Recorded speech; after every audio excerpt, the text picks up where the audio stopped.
जैसे कि मैंने आप लोगों को लास्ट वीडियो में बताया था कि नेक्स्ट जो वीडियो होगा उसके ऊपर हम डिस्कस करेंगे इमरजेंसी फंड के बारे में, जो कि बहुत ज़रूरत की चीज़ है। तो चलिए दोस्तों, आज देखते हैं कि इमरजेंसी फंड क्या है और क्यों आपको ये मेंटेन करना बहुत ज़रूरी है। इमरजेंसी फंड हमेशा सभी को एक रखना है अपने पास, इसीलिए कहा जाता है always build an emergency fund.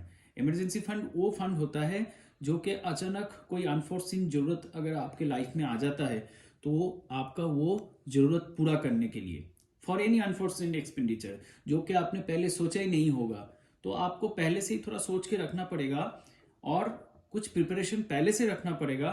In case कोई इमरजेंसी आ जाता है आपकी लाइफ में, उसकी मुकाबला करने के लिए आपके पास एडुकेट फंड हो।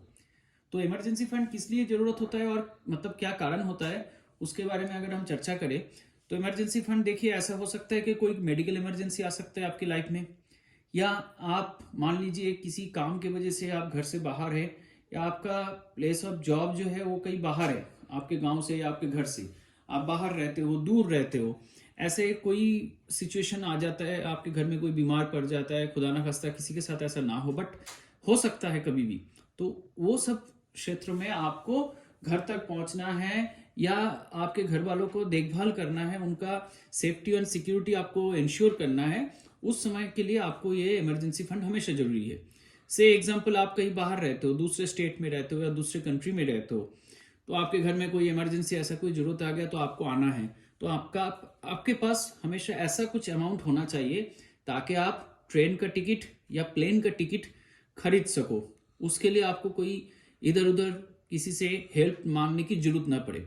या फिर आप घर पे ही रहते हो, आपके घर वाले जो है उसमें कोई एल्डरली कोई है, या आपके पेरेंट्स हो सकते हैं या कोई रिलेटिव्स हो सकते हैं जो एल्डरली है, उनका कोई अचानक हेल्थ कंडीशन बिगड़ जाता है, तो आपके पास ये कैश अमाउंट हमेशा होना चाहिए, अकाउंट में हमेशा ये कैश अमाउंट होना चाहिए ताकि आप उस परिस्थिति का मुकाबला कर सको। That is emergency fund.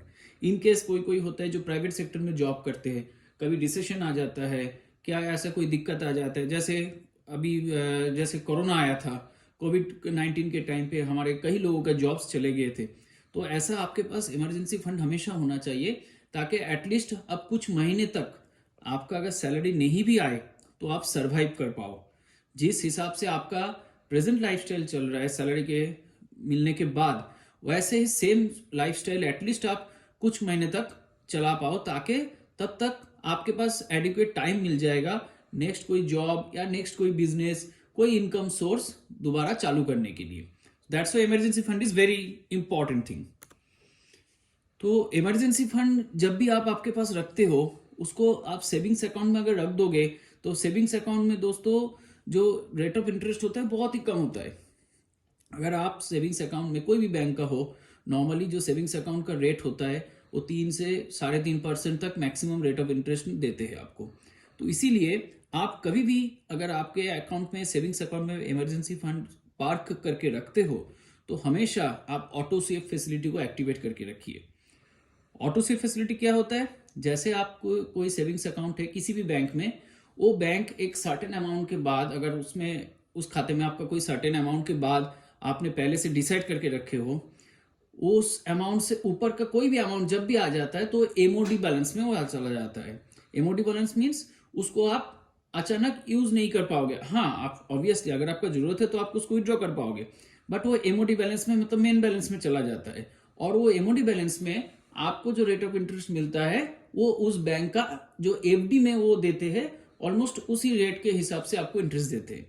जैसे मान लीजिए कोई एक नेशनलाइज्ड बैंक जिसमें आपने ऑटो सेव फैसिलिटी कर रखी है अपने सेविंग्स अकाउंट में, आपने बैंक मैनेजर से पहले इस बात करके रखे कि 25,000 या 30,000 के ऊपर कोई भी अमाउंट आपका सेविंग्स अकाउंट में रहेगा तो वो तुरंत चला जाएगा एमओडी बैलेंस में।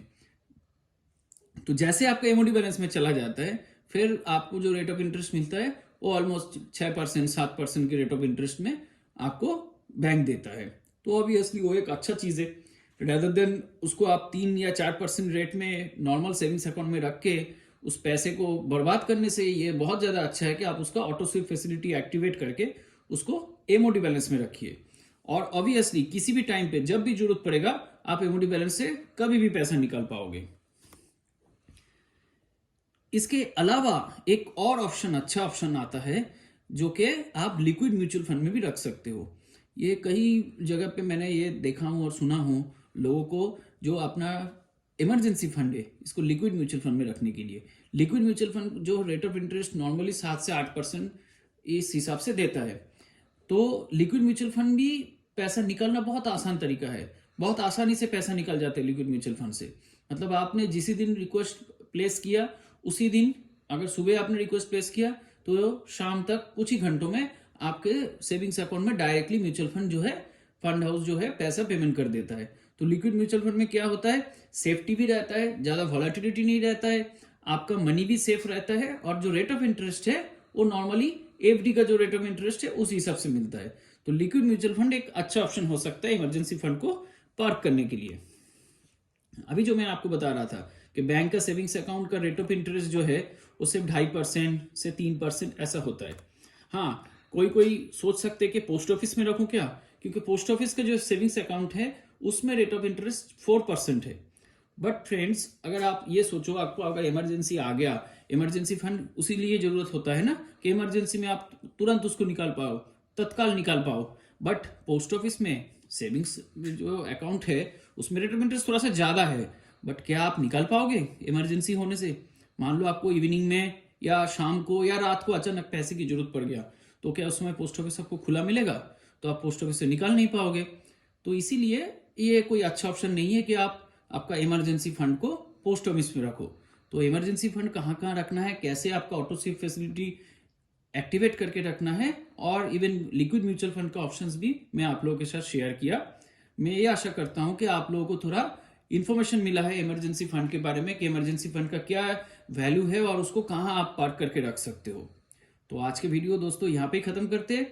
अगर आपको मेरा वीडियो अच्छा लगा तो आप इसको लाइक कीजिए, शेयर कीजिए और चैनल को सब्सक्राइब कीजिए।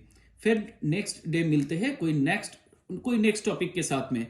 होपफुली इसके बाद का जो टॉपिक होगा वो इन्वेस्टमेंट के ऊपर होगा। मैं कोशिश करूंगा इन्वेस्टमेंट के ऊपर बहुत आसान तरीका से आप लोगों के साथ कुछ बातें चर्चा करेंगे। Thank you.